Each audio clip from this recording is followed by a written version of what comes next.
ഇന്നെൻ്റെ സ്വന്തം കല്യാണ വീഡിയോ ആണ് കേട്ടോ ഞാൻ പോസ്റ്റ് ചെയ്യുന്നത്. 2015 മെയ് 20 കേട്ടോ കല്യാണം. അതായത് ഈ 2026 മെയ് 20 വന്ന 11 വർഷമായിട്ടോ കല്യാണം കഴിഞ്ഞിട്ട്. വർഷങ്ങളൊക്കെ എത്ര പെട്ടെന്നല്ലേ പോകുന്നത്. എൻ്റെ കല്യാണ സമയത്ത് എനിക്ക് 18 വയസ്സായിരുന്നു കേട്ടോ. സത്യം പറഞ്ഞാൽ ആ ഒരു പ്രായത്തിലൊന്നും മക്കളെയൊന്നും കല്യാണം കഴിച്ച് കൊടുക്കരുത് കേട്ടോ. എന്തായാലും നമ്മളെ കല്യാണമൊക്കെ കഴിഞ്ഞു പോയി. ഇനിയുള്ള മക്കളെങ്കിലും അവരുടെ ഇഷ്ടത്തിനും പഠിപ്പിക്കാനുള്ളവരെ പഠിപ്പിക്കുക, അവരുടെ ഇഷ്ടം അനുസരിച്ച് കല്യാണം കഴിച്ചു കൊടുക്കുക കേട്ടോ. ഇപ്പം നിങ്ങൾക്ക് തോന്നും എൻ്റെ മുഖത്ത് എന്താ അത്ര ഗൗരവമെന്ന്. വേറെ ഒന്നല്ല കേട്ടോ, മേക്കപ്പൊക്കെ ചെയ്തെന്ന ചേച്ചി പറഞ്ഞിട്ടുണ്ടായിരുന്നു നമ്മളെ മുല്ലപ്പൂ ഒന്നും ഓവറായിട്ട് കുത്തി തിരികണ്ടെന്ന് കേട്ടോ. അപ്പോൾ എൻ്റെ പേടി ഇതായിരുന്നു, എൻ്റെ ദൈവമേ തല മുഴുവൻ ഇനിയിപ്പോൾ മുല്ലപ്പൂ വെച്ചിട്ട് കൊളാക്കുമെന്നായിരുന്നു കേട്ടോ. എന്തായാലും അങ്ങനെയൊന്നും ഉണ്ടായില്ല. ഒരു ലിമിറ്റിന് മുല്ലപ്പൂ ഒക്കെ വെച്ച് അവിടെ നിന്ന് അങ്ങോട്ട് രക്ഷപ്പെട്ടു കേട്ടോ. അപ്പോൾ ഈ നിൽക്കുന്നതാണ് നമ്മളെ കല്യാണ ചെക്കൻ, അതായത് എൻ്റെ ഉണ്ണിയേട്ട കേട്ടോ. തൊട്ടടുത്ത് നിൽക്കുന്നത് എൻ്റെ സ്വന്തം ആങ്ങള, അതായത് എൻ്റെ ടാട്ടൻ. പിന്നെ ഉണ്ണിയേട്ടൻ്റെ ഫ്രണ്ട്സും എൻ്റെ ടാട്ടൻ്റെ ഫ്രണ്ട്സും എല്ലാവരും ഉണ്ടായിരുന്നു കേട്ടോ. പിന്നെ നേരെ തൊഴാൻ വേണ്ടിയിട്ടുള്ള പോക്കാണ് കേട്ടോ. അപ്പോൾ എൻ്റെ മുഖം എന്താ ഇങ്ങനെ ഇരിക്കണമെന്ന് വെച്ചാൽ തലേന്ന് മുഴുവൻ നിന്നിട്ട് കാലൊക്കെ വേദന എടുത്തിട്ട് ഉറങ്ങാനും കഴിയാഞ്ഞിട്ട് ആകെ മൊത്തം ക്ഷീണത്തിലായിരുന്നു കേട്ടോ കല്യാണം. അപ്പോൾ എല്ലാവരും ചോദിച്ച് എന്താ ചേച്ചിക്ക് കല്യാണം ഇഷ്ടമല്ലായിരുന്നോ അങ്ങനെയായിരുന്നോ എന്നൊക്കെ ചോദിച്ചിട്ടോ. പക്ഷേ സത്യം പറഞ്ഞാൽ ഇഷ്ടമല്ലാഞ്ഞിട്ടൊന്നുമല്ല, സംഭവം ഇങ്ങനെ കുറച്ച് ക്ഷീണത്തിലൊക്കെ ആയിപ്പോയി, അതുകൊണ്ടാണ് കേട്ടോ, വേറെ കുഴപ്പമൊന്നും ഉണ്ടായിട്ടല്ല. ഇന്നിതൊക്കെ കാണുമ്പോൾ സത്യം പറഞ്ഞാൽ ഭയങ്കര നൊസ്റ്റുമാണ് എൻ്റെ സാറേ. പിന്നെ അവിടുത്തെ നമ്പൂരിക്ക് ദക്ഷിണയൊക്കെ കൊടുത്തിട്ട് ഞങ്ങൾ രണ്ടാളും താഴോട്ട് ഇറങ്ങിയിട്ടോ.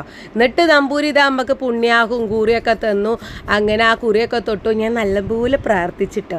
എന്താണാവോ ഞാൻ പ്രാർത്ഥിച്ചത് ഇപ്പം ആലോചിക്കുമ്പോൾ ഒന്നും മനസ്സിലാവില്ല കേട്ടോ. എന്തായാലും കാര്യമായിട്ട് ഞാൻ പ്രാർത്ഥിക്കണ്ട എന്തായാലും കേട്ടോ. എന്തായാലും നമ്മളെ കല്യാണത്തിൻ്റെ മുഹൂർത്തം അങ്ങോട്ട് അടുത്തടുത്ത് വരികയാണ് കേട്ടോ.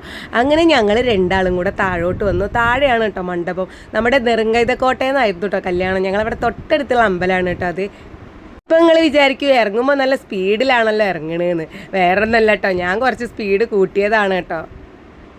അങ്ങനെ കല്യാണത്തിന് വേണ്ടിയിട്ട് മണ്ഡപത്തിലേക്ക് കയറിയിട്ടോ. അപ്പോൾ ഇതാണ് കേട്ടോ നമ്മളെ പൂവും ബൊക്കെയൊക്കെ അവിടെ എടുത്തു വെച്ചിട്ടുണ്ട് കേട്ടോ. ഇന്നും ഇതൊക്കെ കാണുമ്പോൾ സത്യം പറഞ്ഞാൽ എൻ്റെ കല്യാണം ഇന്നലെ കഴിഞ്ഞ പോലെ എനിക്ക് തോന്നുന്നുണ്ട് കേട്ടോ. ഒരുപാട് കാലമായി കല്യാണം കഴിഞ്ഞിട്ട് ഇതുവരെ തോന്നിയിട്ടില്ല കേട്ടോ. പിന്നെ ഇപ്പോഴത്തെ ഓരോരോ സേവ് ദ ഡേറ്റും അതൊക്കെ കാണുമ്പോഴേക്ക് തോന്നലുണ്ട് കുറേ കഴിഞ്ഞിട്ട് കല്യാണം കഴിച്ചാൽ മതിയേനിന്ന് കേട്ടോ. അങ്ങനെ നമ്മളെ താലികെട്ടൽ അങ്ങോട്ട് കഴിഞ്ഞിട്ടുണ്ട് കേട്ടോ. 4.5 പവൻ്റെ താലി ഏനിട്ടോ കഴുത്തിൽ കെട്ടിയിട്ടുണ്ടായിരുന്നത്. അത്യാവശ്യം കുഴപ്പമില്ലാത്ത രീതിയിൽ സ്വർണ്ണമൊക്കെ തന്നിട്ടുണ്ടായിന് കേട്ടോ വീട്ടിൽ നിന്ന്. ഉണ്ണിയേട്ടൻ്റെ മുഖത്തേക്ക് നോക്കിക്കുക, എന്തല്ല ഒരു ടെൻഷൻ. വേറെ ഒന്നുമില്ല കേട്ടോ, ആദ്യമായിട്ട് കല്യാണം കഴിക്കണം, എൻ്റെ ഒരു ചെറിയ പ്രശ്നം, അത്രേ ഉള്ളൂ കേട്ടോ. അങ്ങനെ എൻ്റെ കഴുത്തിൽ ഞാൻ ആദ്യം അങ്ങോട്ട് മാലട്ട് കൊടുത്ത്, പിന്നെ എൻ്റെ കഴുത്തിൽ ഇങ്ങോട്ട് മാലട്ടെന്ന്. പിന്നെ മോതിരമാറ്റൽ ചടങ്ങാണ് കേട്ടോ. ഇതൊക്കെ ഇപ്പോൾ എൻഗേജ്മെൻറ്റിന് ആദ്യം മോതിരമാറ്റലൊക്കെ ചിലയിടത്തൊക്കെ കണ്ടിട്ടുണ്ട് കേട്ടോ. അപ്പോൾ നമ്മൾ കല്യാണത്തിനാണ് മോതിരം ഇടുന്നത്. അപ്പോൾ മോതിരം ഇട്ടപ്പോൾ സത്യം പറഞ്ഞാൽ എൻ്റെ കയ്യിലേക്ക് അങ്ങോട്ട് കയറുന്നില്ല കേട്ടോ. എന്തേ പറ്റിയെന്ന് അറിയില്ല, അളവൊക്കെ കറക്റ്റായിരുന്നു കൊടുത്തിട്ടുണ്ടായിരുന്നത്. പിന്നെ ഞാൻ ഒരു വിധം കുത്തിക്കയറ്റി ഇട്ടിട്ടോ. ഉണ്ണിയുടെ കയ്യിലേക്ക് ഞാനും മോതിരം ഇട്ടെടുത്തു. പിന്നെ നമ്മൾ ചെക്കൻ ഇടുന്ന ചെയിനുണ്ടല്ലോ അത് ഞാൻ അങ്ങോട്ട് ഇട്ട് കൊടുത്തു. പിന്നെ മൂപ്പരയ്ക്ക് സിന്ദൂരൊക്കെ തൊട്ട് അന്നത്തെ മാത്രമേ ഓർമ്മയുള്ളൂ കേട്ടോ. അധികം ഞാൻ ഇപ്പോൾ സിന്ദൂരൊന്നും തൊടാറില്ല. അല്ലെങ്കിലും അതങ്ങനെയാണല്ലോ, ആ ഒരു ദിവസം ഇതൊക്കെ തൊടാൻ വലിയ ശുഷ്കാന്തി ഉണ്ടാവുള്ളൂ.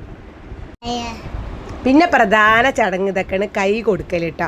അച്ഛൻ വന്നു, കൈ ഉണ്ണിയേട്ടൻ്റെ കയ്യിലേക്ക് അങ്ങോട്ട് ചേർത്ത് വെച്ച് തന്ന്. പിന്നെ ഒരു നടത്താണ് കേട്ടോ. അവിടെ ഇങ്ങനെ ചുറ്റുക, നമ്മൾ എന്താ പറയുക, വെളുക്കിന് ചുറ്റും ഇങ്ങനെ വലം വെക്കുക എന്ന് പറയും. അങ്ങനെ കൈ പിടിച്ച് 3 റൗണ്ട് അവിടെ ചുറ്റി. അതിന് ശേഷം നമ്മുടെ കല്യാണം അടിപൊളിയായിട്ട് കഴിഞ്ഞു കേട്ടോ. അപ്പോൾ എൻ്റെ കല്യാണ വീഡിയോ ഇഷ്ടപ്പെട്ട കൂട്ടുകാരെ ലൈക്ക് അടിക്കാൻ മറക്കണ്ട. ഷെയർ ഒന്നും ചെയ്യണമെന്നൊന്നുമില്ല, ലൈക്ക് അടിക്കുക, കമൻ്റ് അടിക്കുക. അപ്പോൾ ഇനി അടുത്ത പാർട്ടായിട്ട് വരുമ്പോഴേക്കും ബൈ.